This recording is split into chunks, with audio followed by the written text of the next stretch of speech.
ही 1947 स्वातंत्र्यपूर्व काळातली आहे। ही जी मुलं दिसतात तो झोपडी वजा घरातून येणारी ही मुलं आहेत। आई वडील दोन्ही कामाला जाणारी खूप जुनी शाळा आहे।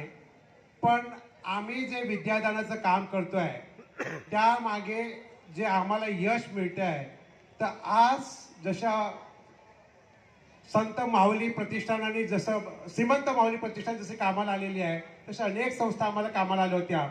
एकही पैशाचं शुल्क न घेता आम्ही सर्वांना ज्या मुंबई महानगरपालिका आहे, ठाणे महानगरपालिका आहे, मीराबाईंना ज्या सुविधा देतात त्या सर्व नाही, पण त्यातल्या त्या 70 ते 80% सुविधा आम्ही NGO तर्फे देण्याचा प्रयत्न करतो आणि ह्या मुलांना विद्यादानाचं काम करतोय।